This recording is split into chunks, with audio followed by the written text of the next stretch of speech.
YouTube? Today on the 2003 Lincoln Town Car, I'm going to show you guys how to replace your entire air suspension system. I know this is an extremely common problem on these vehicles, so if you're interested in keeping the factory system as opposed to converting to coil springs, this is the video for you. I'm a Lincoln guy. I like my shit to be how it's supposed to be, so we're going to go ahead and go back with the full system. So as soon as you hit that subscribe button, we'll go ahead and get started.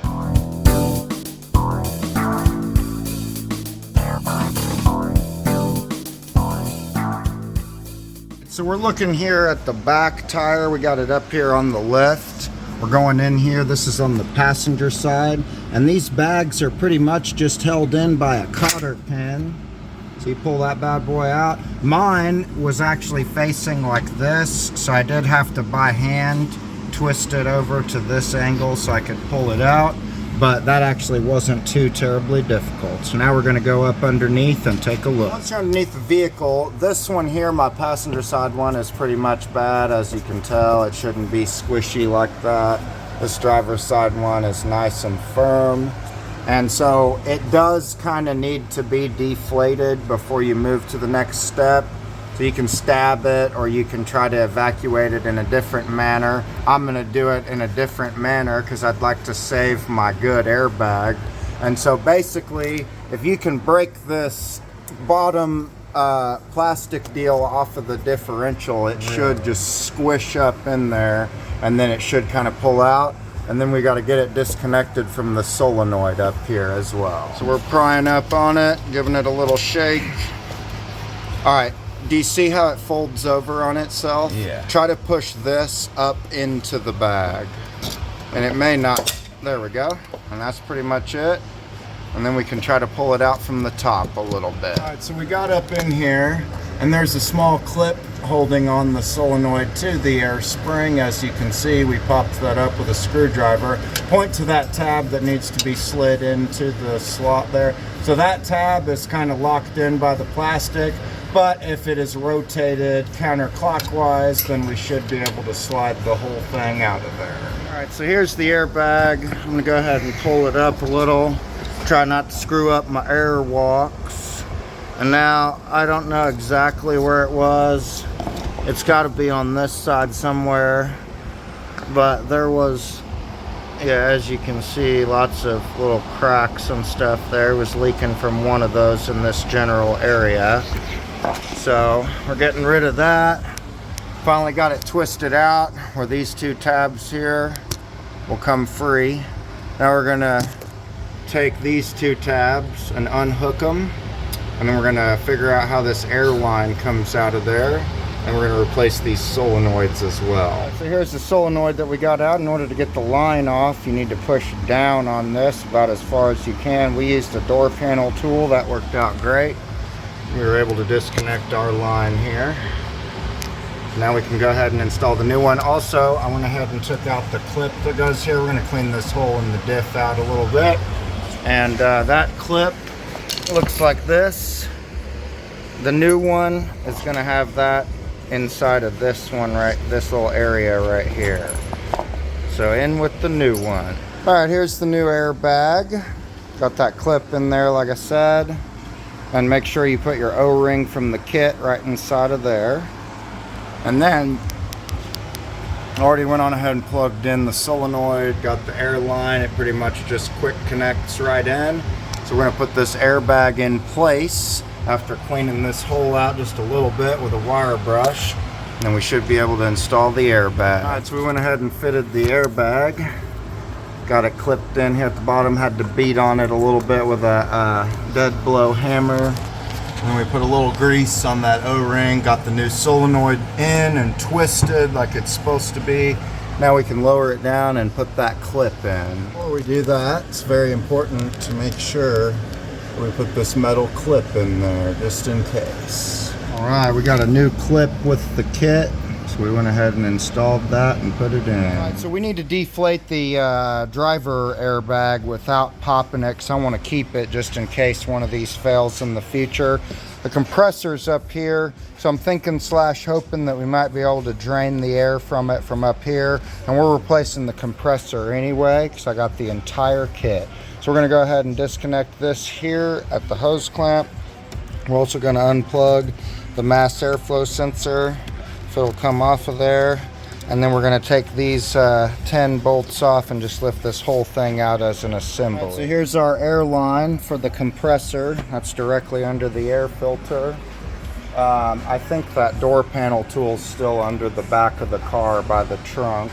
We're going to go ahead and push down on this while pulling up on the air line. I'm going to push down on this, and you go ahead and pull. Wow. And it came right out. Alright, so taking the air line off didn't work, so we had to use our top scan tool to go ahead and turn on the left rear solenoid, and that releases out all of the air from the rear air spring. Now we should be able to remove it more easily. Alright, so we got that spring out, or the cotter pin rather, on the driver's side spring, and now we're going on ahead and raising it back up so we can tackle that solenoid and get the bag out. Alright, so we got it out of place. We still got to fish this little metal clip out of the differential, and then we also need to take the clip out up here that holds the solenoid onto the air spring. I think it's a good idea to do while you're in here changing the system is to push on this tab. This is your level sensor, and just make sure this spins freely. If you want to disconnect this and check it with a multimeter to make sure that it's actually working electronically, you can, but I don't believe I have any issue with that. But it is a good idea to make sure that that is moving freely as well. Metal clip that holds the solenoid on. We almost forgot to put that on again. Don't do that yourself. Make sure that goes on before you lower it down and put your cotter pin in. Alright, so now we got our new cotter pin on the driver rear, so now it's time to go ahead and replace the compressor. Right there is what a slammed Lincoln rear end looks like. We're going to go ahead and replace the compressor as well, and then we'll watch it air on up. So we're looking here at the wheel and the the driver front area. If you go up in here, there's a nut, and there's a nut right there, and then there's another one over here. Those are going to have to be disconnected in order to pull the compressor out.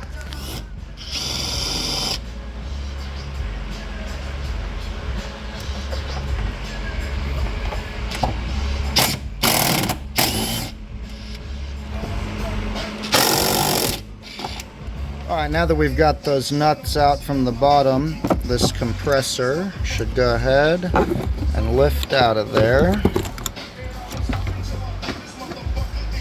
Looks like we've got some sort of air line still connected there. Not sure what that's for, honestly, but that's that. So we're comparing our compressors. They pretty much look the same. We did have to route this around the bracket. This hose gets transferred over, and it plugs into that little port right there. You can see it's got it on both of them, but the factory bracket has a little grommet and a hole for it to go through. We weren't able to do that, obviously, because this one doesn't have it, so we're just gonna do that and hope for the best. Right, we got the new compressor in, plugged in, got the studs through the holes on our vacuum line. That I think that's just an extra reservoir of some kind for the vacuum it creates. We got that in. We're gonna raise it up, tighten it down, but since the fasteners that secure it are on the bottom, I think we're going to go ahead and put the air box back in now. That way we're done once this is done. All right, now we're going to go ahead and turn our air suspension back on, and then we're going to start up the vehicle, and it should go ahead and raise up for us. So I wasn't able to show you the vehicle actually airing up because I found out that the compressor that I bought was actually no good. It wasn't really working when we first put it in, and then I plugged the original one back in, it was working fine, and then I plugged the new one back in while it was still installed, and it actually did start raising the vehicle, but it got extremely hot to the point where you almost couldn't even touch it. So I don't know what was going on with that thing. Something was screwed up with it, but I went ahead and reinstalled my original compressor because it was still working properly. I wanted to go ahead and replace the whole system all at once and be done with it. That way the only thing left was the line, and if we have an issue with that, I guess I can deal with it at that time.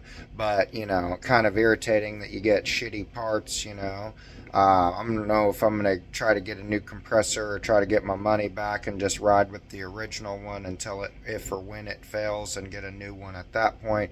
Not exactly sure what I'm going to do, but hopefully this video was able to help you if you need to replace the airbags, the solenoids, or the compressor, because we did do all three in the video. Otherwise, that's pretty much going to be the end of the video for today. Hope you all enjoyed. Please like, comment, subscribe, and check out one of these other two videos here, and I will see you next time.